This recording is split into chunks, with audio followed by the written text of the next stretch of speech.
What's going on, guys? Happy Tuesday. All right, 2 days away from Thanksgiving. Ready to eat. Hope you guys had an awesome weekend. Man, the weather down here in South Florida this weekend after that little rain that we got Wednesday and Thursday was picture perfect. They always say, hey, Rio, can you live in Florida for the rest of your life? You're damn right with weather like that. All right, let's get right into the episode. Last week, I went 2 for 2. Okay, B. Allen won and Michael Morales won. Big shout out to Killcliff. You guys had an awesome weekend. Jason Jackson won the Bellator championship with a huge upset. You got to go see the highlights of that. And Allen just played around with Paul Craig. He is going to be a problem at 185. Shakes up the division a little bit now. And let's see what's next for him. It's going to be a lot of good matchups ahead. A lot of dogs there. All right. And then on top of that, yes, I know you don't have to remind me. Okay. Steelers lost. We had like a total of 160 total offensive yards. And one of those plays was the longest play in Steeler history in the past 9 years of a 75-yard run from Warren. The kid's a beast. But what the hell is going on with our offense? I know what's going on. I don't want to, I'm a fan of Kenny Pickett, but my man, come on now. I'll fly to Pittsburgh and try the hell out. I really will. Okay, you need to step up. We got Cincinnati this week. We need that win. So bounce back like you usually do, okay? Throw the ball at 2 people, 18 and 14. That's it, okay? So let's get right into the episode before I tear this camera off this damn light, okay? You guys enjoy JC.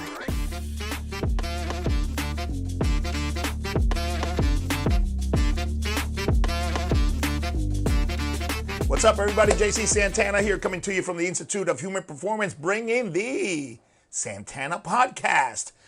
So, you guys think that, this is well thought out and well planned, and it is. We do our best to listen to you guys, come up with topics, but let me tell you, when you get here and all of this shit's turned on, right, this is what you come from. Wake up in the morning, got to take your 90-year-old mom to get blood work. It's an ordeal. Because you can't even get there on time for a multitude of reasons, because a 90-year-old doesn't move like a normal person. They move like a 90-year-old and get there slow, and the aide didn't get there on time. So you're like this already. So out of there, I go to my own urologist because it's a follow-up. I remember through my journey, I fired 2 doctors. One of them was my urologist. See you later. Nice guy, super cool, but in my opinion, sleeping on the job. I didn't like the office. I didn't like the way they got back to you. I didn't like the fact that you couldn't get a hold of anybody. So hasta la vista. New urologist. For the first time in 10 years, I got very intimate with the PA, if you know what I'm talking about. So, but I'm glad I did because I haven't had that exam in a long time. It's a digital rectal. Normally it's been machines doing it and taking pictures and all that. And there's things you can do with the digital rectal that you can't do with the wand. So for whatever reason, hey, I went through that one. No champagne, no fucking candlelight dinner, all right? Boom, straight up. But I love the young lady. They're brand new. I love the office. I love the urologist. I love the PA. I love their approach. So come out of there. Called Rio. Hey, I might be a little bit late in filming because I got to go pass by the house and do this and that and the other. Boom, out of the house, in here. Ready? We have a little outline. Well, guess what?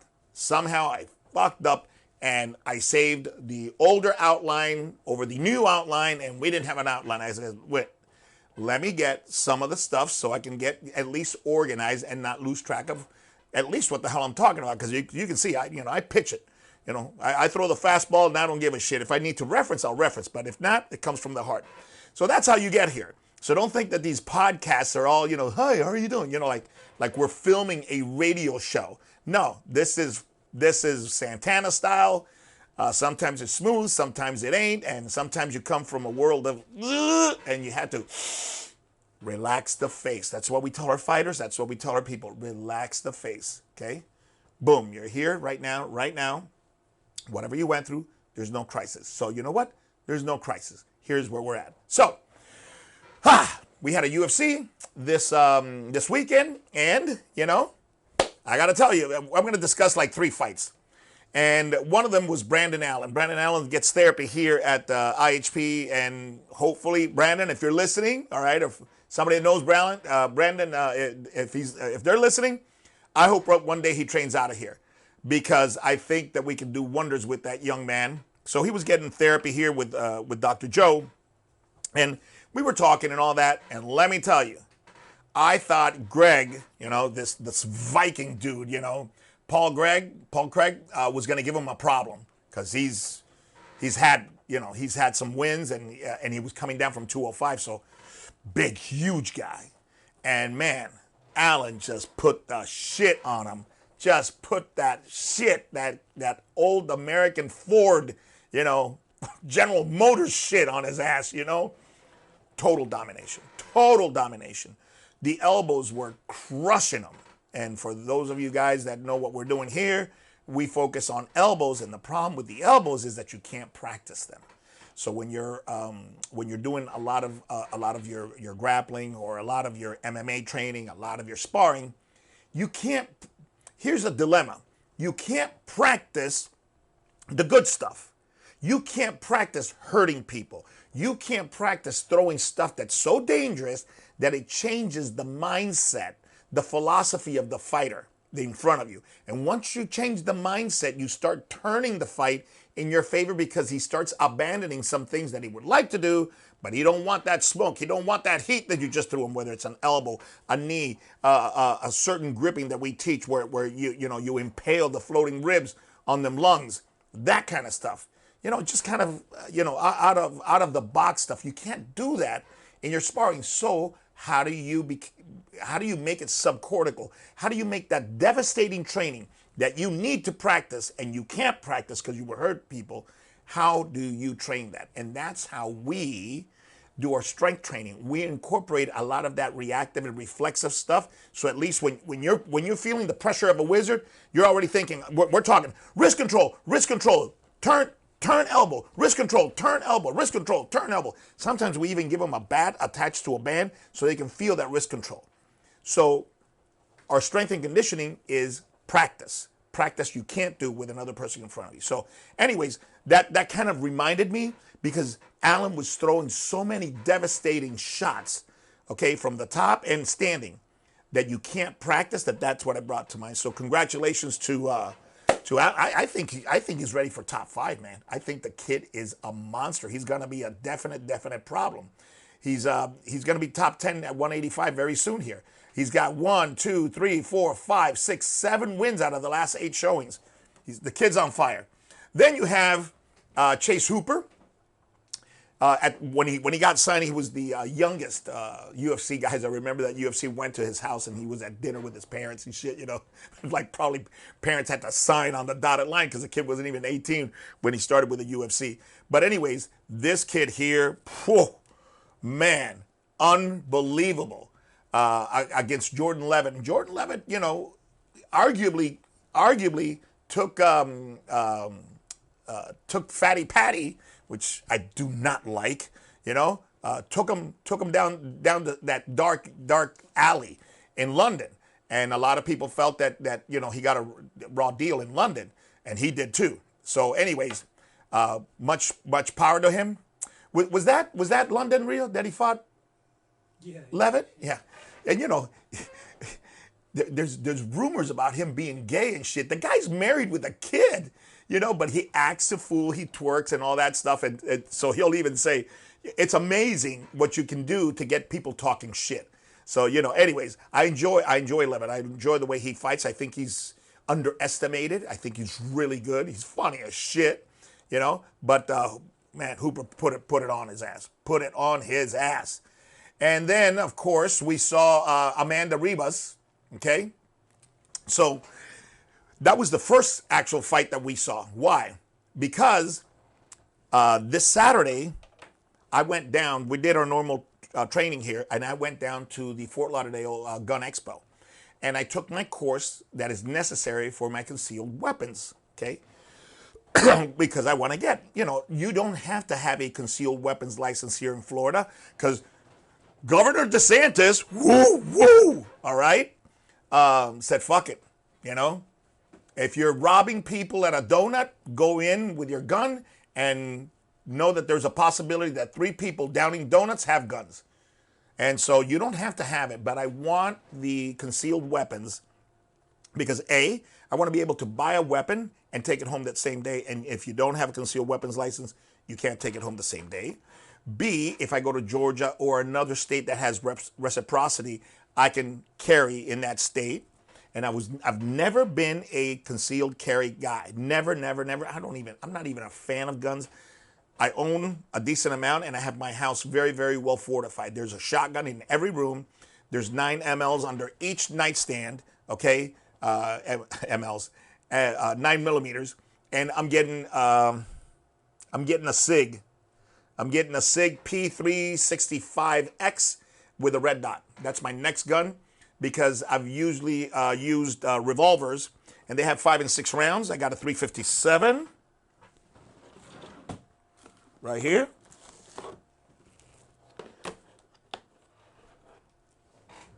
La la. So we don't fuck around.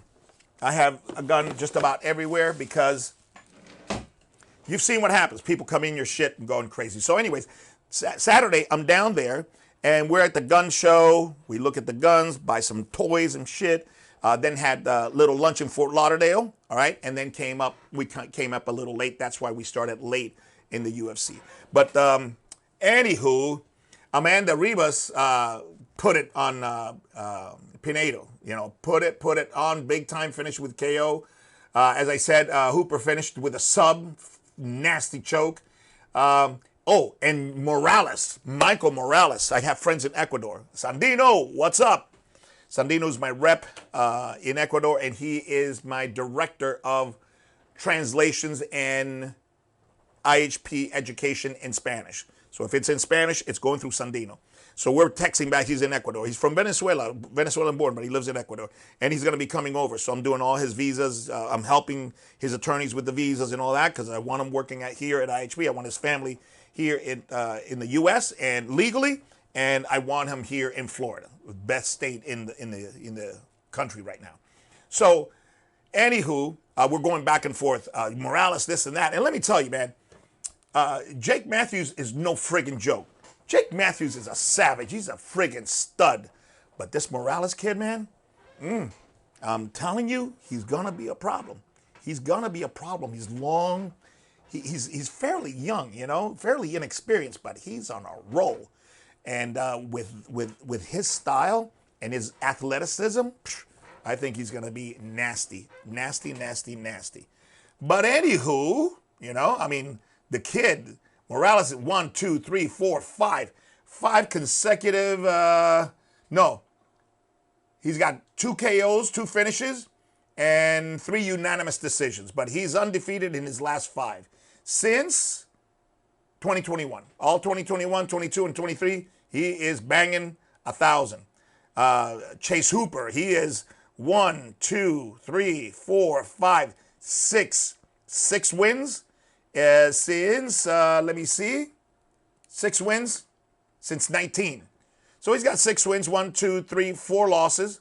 So he's learning. He's a baby. He's 24 years old. So he's got, you know, all of that. All right. So we got a little announcement to make, but this is the combat segment brought to you by FHE. FHE, the premier mental health facility here in South Florida. If you or anybody you know is having mental health issues or drug abuse, you got to point them in the direction of FHE. They will take good care of you. Information's down below. So thank you, FHE. They sponsor all our fighters. All our fighters love them. Man, they're there for them. And they're there for us, and we appreciate it. All right, so what do you think about the new thing that just got... Remember last podcast I said we had some announcement, but we didn't want to, you know, we couldn't say anything. Well, now you know what the announcement is because Gregory already said it. Gregory Rodrigues, RoboCop against Brad Tavares. Now, this shit's been going on for about 3 years. Remember, Brad Tavares was supposed to be the opponent in Brazil. Bruno came in last minute. Gregory slept on him, and Bruno threw a left hand from hell and caught Gregory and slept his ass. And that shows you anybody can get caught. And you know what? Even Gregory will tell you. Gregory is a real religious guy, and we've talked about it. And it's almost good that it happened then and it happened now. It happened in an insignificant fight. Okay, it happened with a guy who's just coming up, and he's been starched since then. So I don't think Bruno's going to do much at the 185. I don't think so. I think he just got lucky. Debut, Gregory slept on him. They couldn't hurt him, and this kid got him with a left hand, bing, touched him, and put him out. What does that teach you? Just like Matt Serra put out St. Pierre. Okay, like Weidman put out Silva. That has to happen to you.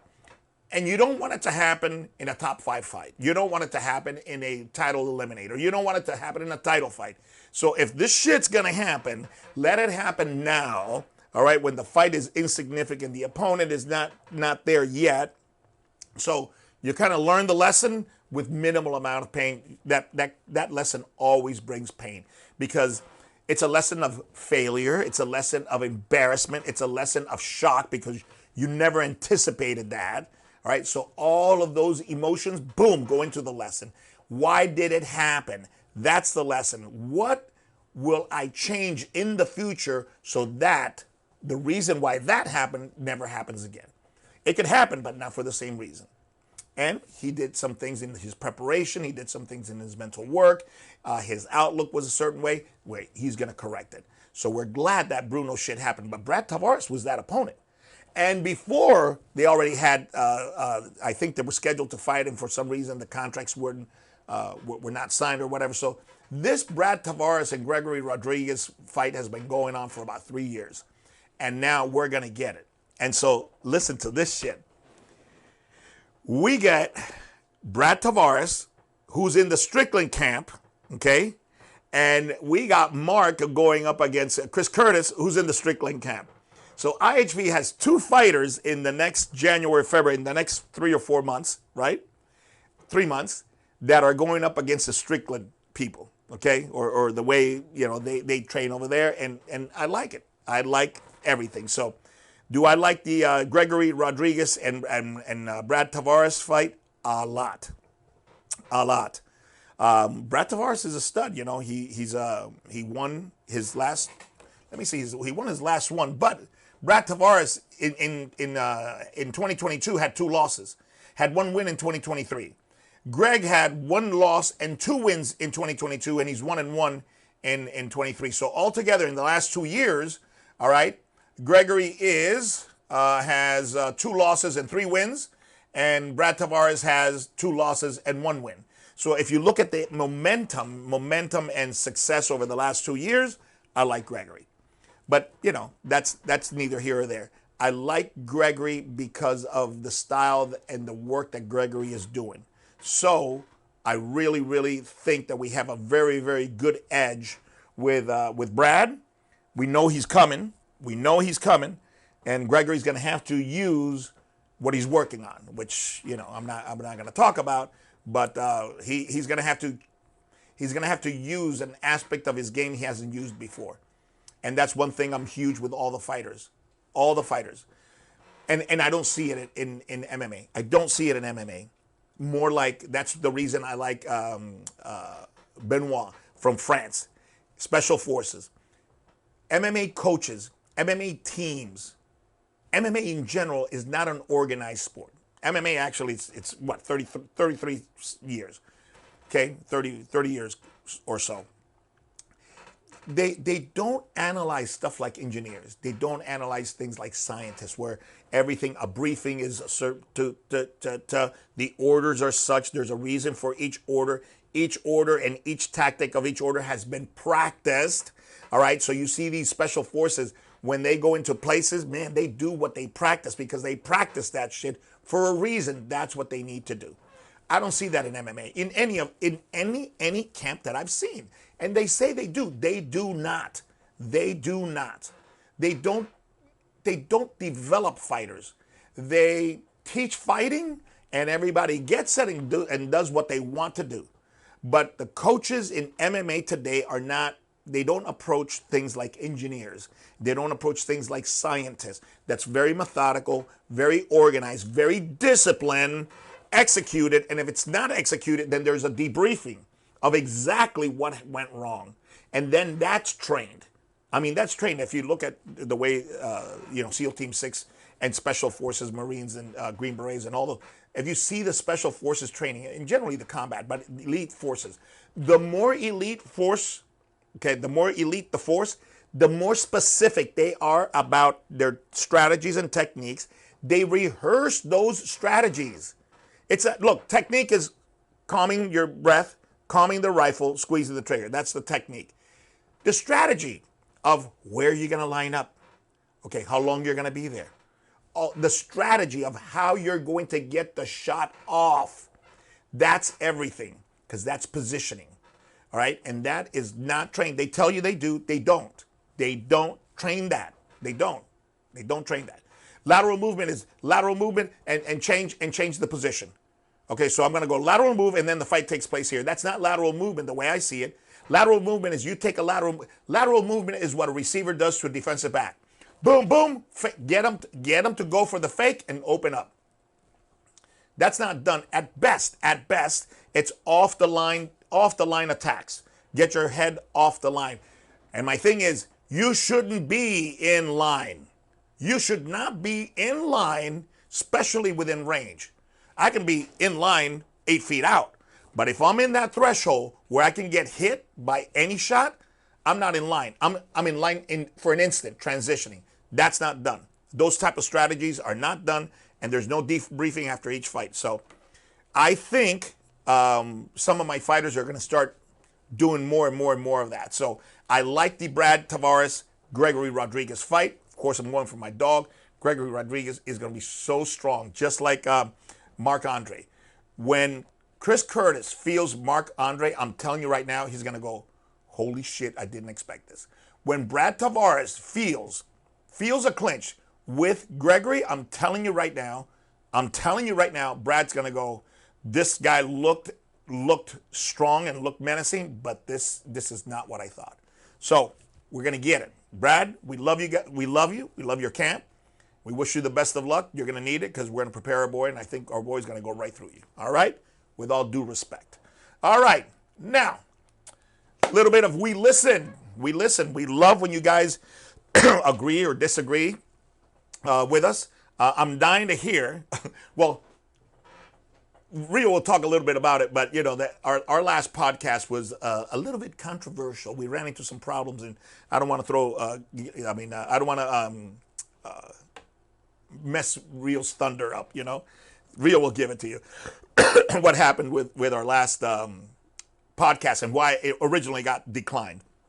But if you go in there, I get pretty nasty. And when they declined it, I said, well, I did get pretty nasty kind of towards the middle after all the MMA and all the combat shit. And he said, well, maybe it's because of that. Then we did something else, and they finally approved it, and Rio will go into that. But as nasty and controversial as I got, Rio, I don't think we got anything directed towards me. And I for sure as hell I thought somebody was going to give me, what they give Dana White or what they give Joe Rogan, somebody who's very opinionated about something. And you'll find somebody who's opinionated on the opposite side, calling you an asshole or whatever. Didn't get any of that. But holy shit, did I start some shit. It's like I dropped a drop of gunpowder, all right? And it went boom, and had people fighting with each other. 2 people going off like, 20 replies and shit. So anyways, we love telling you what we think and creating not controversy, because I don't give a shit if I'm controversial or not. What I want to create is thought. And we want to get back to the point where we can discuss freely, all right, any topic respectfully, and not be called evil and not be dealt with as if we were evil. But just because you don't agree with someone doesn't mean that they're evil. It just means you don't agree with them, okay? No matter what it is. Unless they're evil. And there is such thing as evil. And I'll say it again. If you take a baby's head off, all right? If you put a baby in an oven, if you kill a pregnant woman and slice her open and put the baby, in front of her, you're evil, man. You're evil. You're evil. And I'll say it again. Anybody suffering from that shit, forget about rehab. Here's your rehab: decapitation or a bullet in the head. Because there is such thing in this world as evil. Okay? But because you don't agree on whatever it is, abortion or marriage or sex or gender or trans or that, because you don't agree doesn't mean the person's evil. You just don't agree. Evil, I reserve that for real evil shit. Okay? Evil shit. When you're killing the innocents and it's unprovoked, unannounced, and they didn't do anything, when you're killing the innocent on purpose and celebrating, I'm not talking about killing the innocent because of war. How many innocent people did we kill during Second World War? Do you hear anybody protesting that shit? No. How many people did we kill, okay, when we dropped 2 atomic bombs on Japan? No.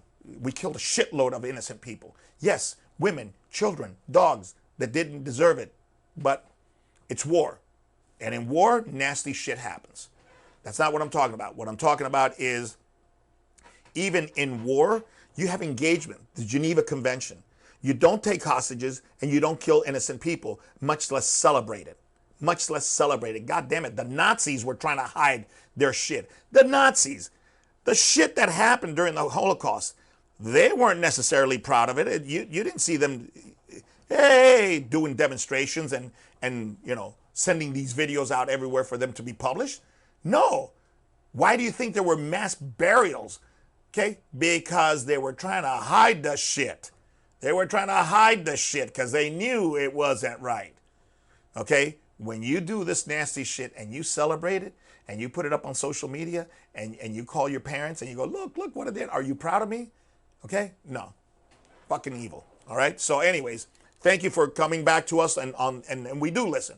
All right, so somebody said, there was a couple of people, and this is where there was about 4 or 5 questions that fell into this general area.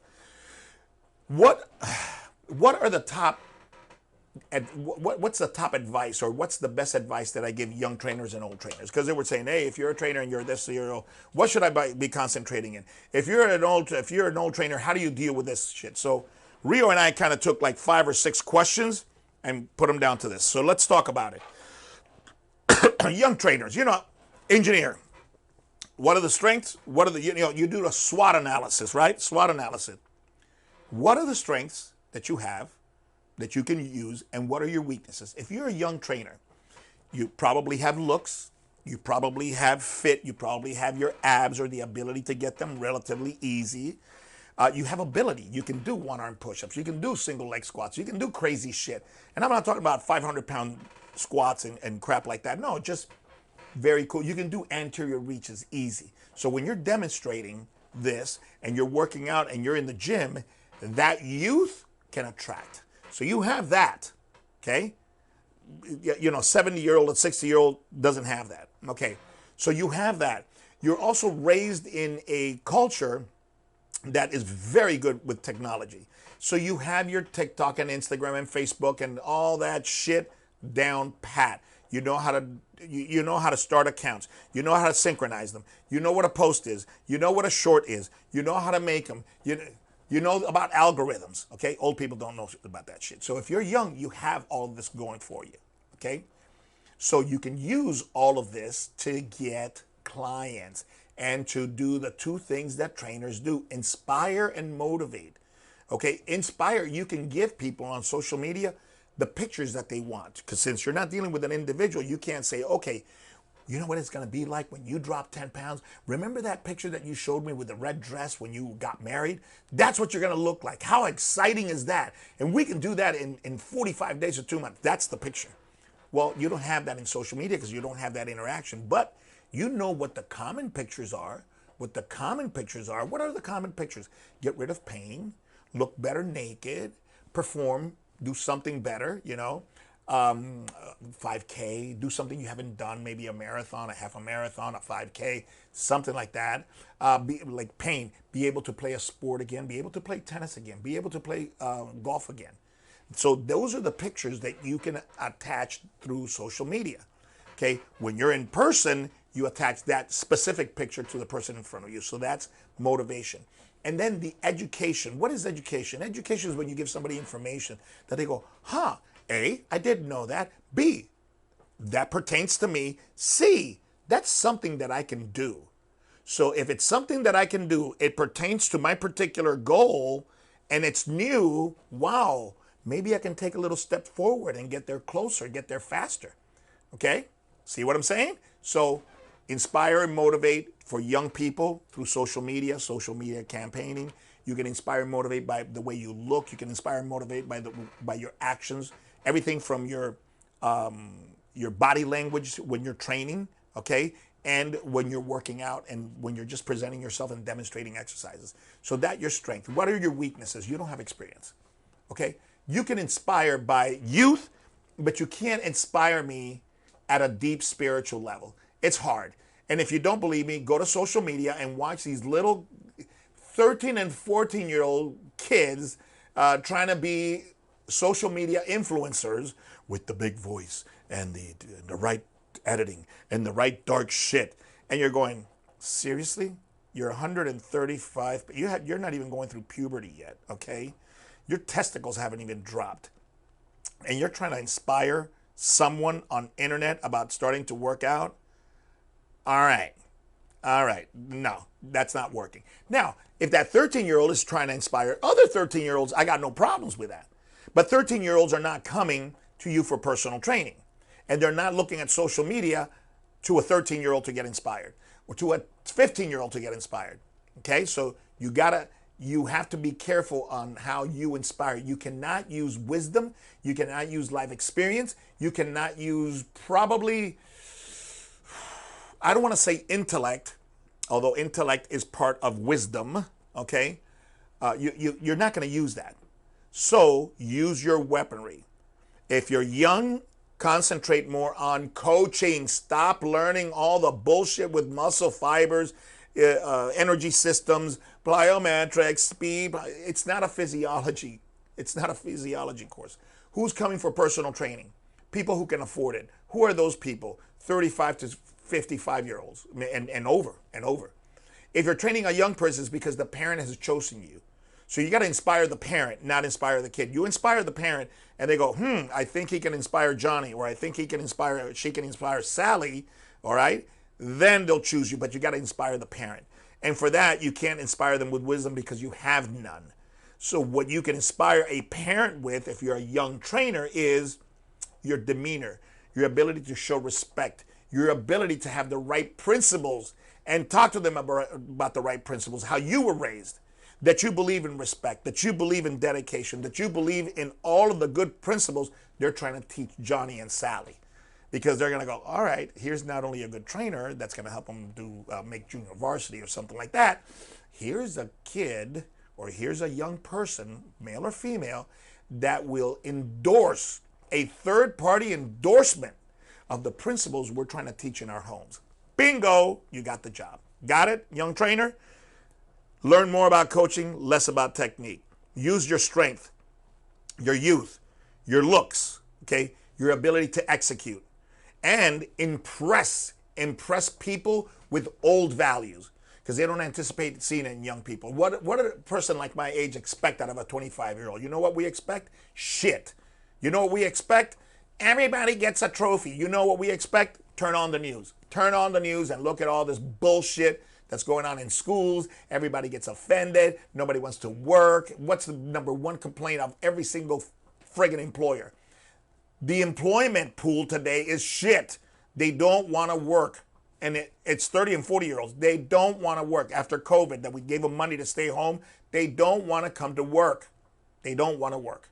So that's what we're anticipating. So when we see a 25-year-old that wants to work, that knows about sacrifice, that knows about discipline, that knows about respect, that knows about compassion, that's intelligent, clean, woo, we go, okay, this is a gem. This is something out of the ordinary. That's how you stand out, young trainer. You're not going to bang with me on wisdom, on experience. Bang with me on the other stuff. Use that shock value. Show them that you're all about old principles, and they will bring not only their kids to you, but they'll train with you too. Because they'll say, this kid is so refreshing, he's so respectful, he's so knowledgeable. Got it? Okay. All right now. Old trainers. Okay. Guys, personal training is not a young man game, not a young man sport. It's an old man sport. We have the ability, if you're 60 years old, look, I'm 64. I stay in shape. I can still impress some 14 and 15-year-olds with just the way I look. Okay, I don't have the abs yet that Rio has, but with a shirt, you know, I've got a set of shoulders on me, I got arms, you know, so a 14-year-old looks at me and I probably appear like a tank to him. Rio appears like an Adonis, but I appear like a friggin' tank. So if I tell him blah, blah, blah, and I coach like friggin' Vince Lombardi, I give him that shit, so I can still impress a 14-year-old from a coaching perspective. Got it? I can't talk to him about the contemporary shit, and I'm not interested because I want to keep that separation. I want to keep that awe. I want to keep that line where he doesn't get too close to me to even see my own humanity. See what I'm saying? Okay, you can show him that humanity when you give him advice. But outside of that, you're unreachable, untouchable. Got it? You only get close when you're dropping wisdom. You know, when you're dropping wisdom. When he loses his girlfriend, you put your arm around him and you give him an advice, you know. Young man, okay, how you handle this situation will determine the man you become. This happens to everybody. It's happened to me. And I know it feels like the world's coming to an end, but it's not.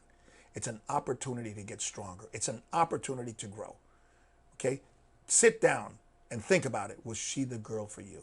I know you loved her. I know you were infatuated. Was she the girl for you? Did she do this? Did she do that? Did she make you feel this way, this or this way, all the time? No, then she wasn't the girl for you. Okay? And this is the, you know, when you put your arm around them, that's when you get close to them. And then when it's coaching time, it's bang, bang, bang. So this, young people can't do that. Old people can. Old people can switch it up. Old people can be authoritative enough to get the respect and push that person forward. But we've got wisdom that a 25-year-old does not have. Does not have. And we have a way of talking that a 25-year-old does not have. So if you're an older trainer, you should be relishing these periods. You can personally train till you're 80. I kid you not. I kid you not. Okay? How old do you have to be? How can you be and still be a priest? Think about it. How old can you be and still be a pope? How many people does the Pope inspire? How old is he? Okay? Come on. So how old can you be and still be an inspirational coach in any sport? You can be in your 60s and 70s. Okay? You don't have to jump. You don't have to run fast. You just have to move people. Move people. So you older personal trainers, you already know the bodybuilding. You already know the plyometrics. You already know the SAQ. You've been through it all. And you know that you don't need none of that shit. You need just the basics. You need about 50 exercises, rotate them, and we're done. Bang.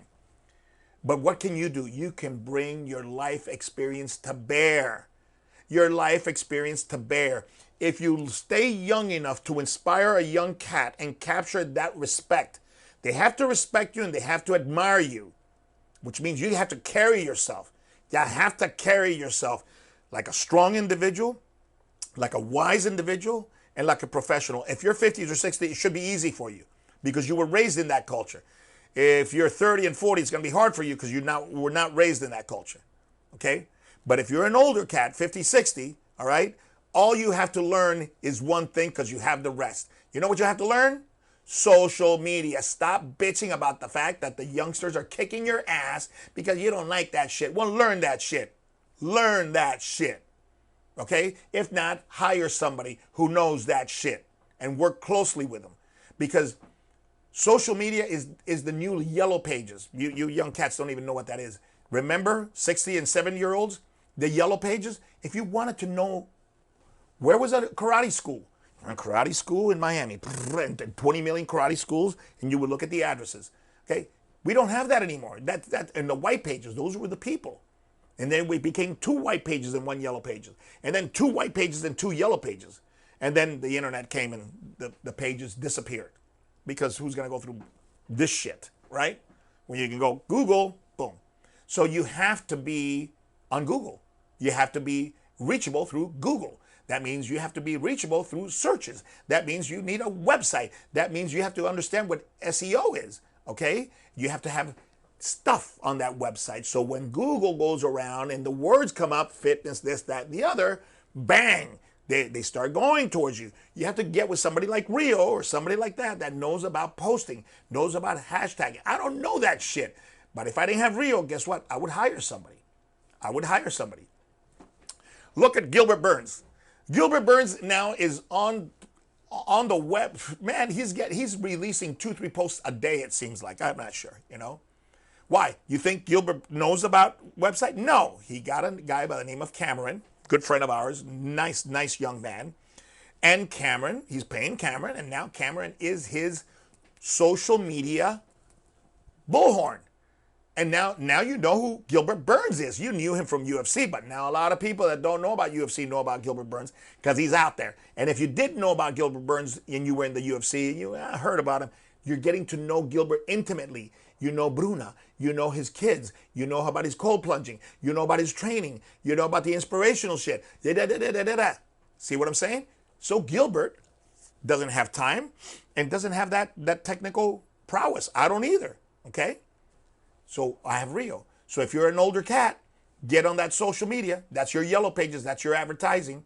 All right? You already, what do you have? Okay? If you're fat and slouchy and all messed up, bro, comb your hair, shave your shit, get slim, and look the part. Because if you're old, you need to look the part. Because that's one of the things that people are going to go, wow, how old are you? 50. You look like you're 40. How old are you? 60. You look like you're 50. How old are you? 70? Jesus, you look like you're 60 years old. That's the big impression. So right now you get all the middle-aged people that want to stay young. Why? Because boom. You get all the parents that want a third-party endorsement because not only do you look fit for your age, you're kind of young, okay? You present yourself kind of funny, but you're strong. So they go, yeah, this is. I don't want to trust my kid to a 23-year-old. I'll trust him to the 60-year-old because we see eye to eye, because we were raised, but at the same time. Usually, if you're 60, you're older than the parents that are coming in. So they see you as their parents, which is by now they appreciate their parents because you don't appreciate your parents in your teens. When do you appreciate your parents? When you become a parent. And that's usually mid-20s, 30s, and up.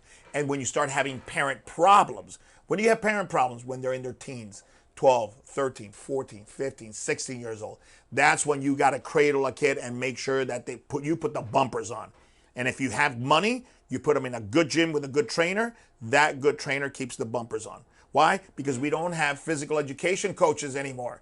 Who kept my bumpers on as I was a young man in 5th and 6th that I can remember? Physical education coaches, I still know their names. Mr. Schneider, Mr. Garcia, okay, Sanabria. All right, physical education coaches that kept young men. We don't have them anymore. So now those are called personal trainers and only available to people who can pay. Who can pay? The parents. Who's going to relate to the parents? A 25-year-old? Who's going to relate to a 40-year-old with a teenage problem? A 25-year-old or a 65-year-old that has 4 kids that can talk about getting their kids through that shit and then looks the part and then knows the part. Got it? So if you're an old personal trainer, you've got everything that the youngsters don't have. The only thing they have that you don't have is social media. Learn the shit. And if not, pay someone to get it done. All right? All right. Now, we got to make one correction. When we were talking about last podcast with Alex Pereira, his kick, and I said he doesn't set up his kick, his low kick, the way you traditionally do, which is to step out with the front leg and then kick. Well, I was wrong because he does step out. There are some that he doesn't step out, but he doesn't do it as a rule. In other words, he doesn't stay here and then kick and jam his hip the way I said that he did as a rule. He's done it. I can show you. He's done it, but he doesn't do it all the time. I don't think he even does it most of the time. Most of the time, he does set a little bit, and then he has different degrees of how much he turns that left foot out. But I studied him, and I saw some of the ones that I was talking about, and those were the ones that made me say what I said. But then I started looking at 2 and 3 fights, all right? How he tattered Strickland, how he banged Izzy. And I looked at about 20 or 30 kicks, and he steps a little bit out. So it's not so much that he gets there because he doesn't spend time here. He does spend the time. The thing is that his timing is and he's so fast with it, and he doesn't kill you. It's almost like he whips you with it. And so he's here, and then when he steps, he's just taking a step, and he steps out. Steps out, pop, and he hits it. It's his timing. That's awesome, not the fact that he moves his front foot one way or another. So I wanted to make that correction so you know that if I see something that I said that needs correcting, I will correct it, all right? We got into a discussion with one of you guys, and thank you for texting me that, because you said, Carlos, I think he steps out. Look at this. And you sent me a picture, and then that's what led me to study him for about 2 hours. So thank you very much. I learn something every day because of you guys. So somebody says, where do you learn from? And I go, you guys. And they think that I'm like being nice. No, I'm not being nice. I want to be nice, but I'm not being nice when I say that. I learn from you guys because when you ask a question, that tells me that I have not, if I'm doing a presentation or an article, if you ask me a question, that means I did not present that information easy enough for you to understand. So if I did not present the information, I'm presenting it. If I presented the information, I'm presenting it a little bit different with your angle, because obviously the way I presented it wasn't clear enough because you still had questions. So right off the bat, that helps me. But then when you ask me a question that's never been asked, I have to formulate the answer. So I have to think of why this is this, this is this, this is this. So if the answer is here, I just can't say yes or no. I got to be able to go here, yes, and the answer is here because of that. And if there is an exception, this is when the exception is because of this relationship. So you have to organize. You have to organize information in order to answer a question. And a lot of times when you guys ask me a question that's never been asked, I have to synthesize a new model. I have to synthesize a new concept or a new strategy of communication. So that's learning, folks. I learn when I teach and when people ask me questions. So thank you for all the questions that you guys send in. It makes us all better. All right. So you know what's ahead. Turkey Day here in a couple of days. So I'm going to get my bike ride in today. I'm going to get a double tomorrow and a double Wednesday. And then Thursday, I'm taking my 90-year-old mama up to Orlando with my wife and my sister and my niece, and everybody's going to meet over there for the third Thanksgiving in a row up in Orlando. The whole family's going to be together, and you know how that is. Bang and bang, bang. Santana's all the way through. All right, so I wish you a Thanksgiving, and I'm telling you, if you want to bring the group together, do this. Everybody's got, and you can put, if you had an hourglass, it would be awesome, okay? And just, if you can get one of those cheap glasses that's like 15 seconds, or 20 seconds, everybody's got 15 seconds. What are you thankful for? And just pass the hourglass around. And they got 15 seconds. They can look at it and say, I'm thankful for that. I'm telling you right now, you'll see some tears. You'll see some tears. And that's a good thing. That's a good thing because you're feeling emotions you haven't felt in a long time. All right, so I wish you a happy Thanksgiving. Make sure that you ask everybody to say what they're thankful for. Personally, I'm thankful for my family, number one, having such beautiful parents. I'm thankful for my life. I'm thankful for the original girlfriends I had. So important. Maria Lopez, Olga, Lisi. My first girlfriends of 5th grade, 6th grade, 7th grade, 8th grade, because they made me look at women differently. They were so nice, so sweet, and I have such just great memories of all of them that, you know, I fell in love with women and females. And then to have my mom and my sister next to me, teaching me and nurturing me and showing me that women can be strong, but they can still be women, strong women, you know? So I look at women a certain way because of all the women in my life. That's part of my life. My lovely wife now, that's awesome. I'm thankful for her. I'm surrounded by beautiful, strong women. Yes, women that like flowers, women that like chairs pulled, women that likes door openers, women that like men, not try to beat the shit out of us with this, what is it, toxic masculinity shit. Not one woman in my life, in my sphere, even utters that stupid fucking word or phrase.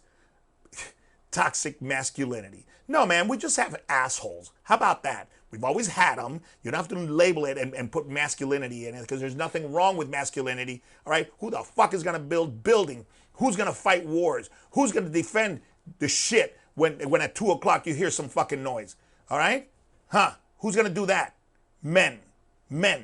Real men. Masculine men. So thank you for my family. Thank you for all the women in my life. Thank you for my children. They have taught me so much. And lastly, thank you for IHP. It's been my church for 22 years. I am so lucky. I feel blessed every time I set foot in here. Obviously, thank you for my health, and just keep it coming. I don't want the lottery. I don't want shit. I just want to be healthy. I'll make my own lottery. All right? Love you guys. Until next week, here comes Rio. All right. Pretty easy episode. Pretty easy episode. Yeah, one thing I forgot to cover in the opening statement, that's why we have notes here, and I was just upset with the whole Steeler overview, okay, is yes, last week for the first 24 hours, our podcast got blocked. I'll give you guys a little insight and details of why. So we released in the premiere Tuesday like we usually do, like today we are, okay, and last week the views got up a couple thousands, like right away. So I was super happy. I was like, yes, cool. This podcast even had some better topics, okay? And I thought I set it up pretty nice, good timing, good promotion. People are texting me, hey, send me the link. And I did. So I'm thinking, oh, we're going to bounce back from even episode 2. We're going to go to episode 3 and even do better. Tuesday night, we're like at 100. And I see a big, huge red blocked in the back end of the YouTube studio. And I'm like, blocked for what? It said shocking content. And I know Dad went over some topics, but nothing that you don't see on TV, the radio, social media, nothing too crazy, okay? And I reach out to a couple people and I ask them, I said, hey man, have you ever came across this? They're like, nope. So I go on my personal Instagram and I do the same thing. Hey, can anybody help me out and figure this out? And one of the followers messaged me back and he goes, hey, you might want to check out your thumbnail. Okay, I'll look at it. I got 4 pictures, the 4 topics that we went over. Okay, the fights at UFC 295, what's going on in the world, in today's world, and then who walked into UFC 295 and got probably the biggest ovation, even more than the fighters?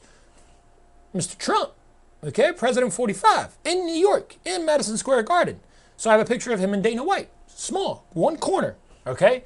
And they blocked it because of the picture. I'm like, we didn't tell you who to vote for. We didn't go over really any politics in the episode. We literally just told about who walked out and who got a huge ovation. Mr. President 45. Okay? And you're going to block it because of a little picture? Come on now. Come on. Okay? Nothing too crazy. But anyways, okay, I'm going to live and I'm going to learn. And it's going to play by the rules. But guys, if we can't put a picture up, I mean, we're getting soft like baby shit over here. That's just ridiculous. But anyways, let's keep it positive. We got Thanksgiving in 2 days. I love what Dad was saying about being thankful for it, and I wouldn't change not one thing. You know, I got family everywhere, and I'm about intimate and extended. From my family to my in-laws to my IHP family, staff, members, clients, okay? And my friends that are like my family, okay? The circle is tighter than it's ever been. And that's one thing that I've learned and I'm thankful for through the past 32 years of my life is all the mistakes I've made and continue to make, but what I've learned from it and how to mature, okay? Not here to be Mr. Perfect because I'm not, no one is, okay? But I bring a very unique energy into people's lives. You know, I wear multiple different faces, okay? I think we all do. From being, the husband, the brother, the son, to the boss, employee, trainer, friend, anything. And how to adjust that and how to learn the people. That's one thing that IHP has taught me a lot. And that's one thing that I'm very grateful for. And I've learned from my parents and my whole entire family is how to deal with people and how to be there for people. Okay? Some people, you got to be that shoulder that they cry on. Some people, you got to be that ear that they just go off on. Some people, you got to learn just to give them a hug. The power of presence is huge. Just showing up 5 minutes, 10 minutes. When I go see my grandma almost every Sunday or every other Sunday, she'll even tell me, 10, 15 minutes, baby. That's all I need. I bring her some donuts, some munchkins, some M&Ms. We talk to Papito, the bird, and then that's it. And that lights up her day, and it lights up my day, okay? So for you guys, go over what you're really thankful for and who you're thankful for. And understand that everybody plays a role. Good, bad, pretty, and ugly. Everybody plays a role, and you play a huge role too. Okay, so the things that I'm grateful for, obviously my family, all of them. The mistakes that I've made throughout my whole life, I wouldn't change. Everybody says, do you ever regret anything? Absolutely not. And one of these podcasts, I'll tell you my whole story, but at the age of 18, the first time and only time I've ever heard jail, they said that I was facing 42 years, okay? No drugs, no weapon, first time offender, only time offender. And I was facing 42 years. We could get into that story another time, okay? But thankful for my freedom as well too. This country is awesome. Yes, we do all have fucked up situations, but the United States is the best country, okay? Hands the fuck down. And Florida is probably one of the best states, okay? From the weather to what you could do around here to the freedom that we have here. All right, so again, I want to wish you guys a awesome Thanksgiving, an awesome holiday season. We got 2024 right around the corner. Holy cow, I can't believe I'm saying that. And we got IHP's 23-year anniversary in April. We are going to have a blast throwing a huge, huge party. Until next time, guys, happy Thanksgiving. We love you.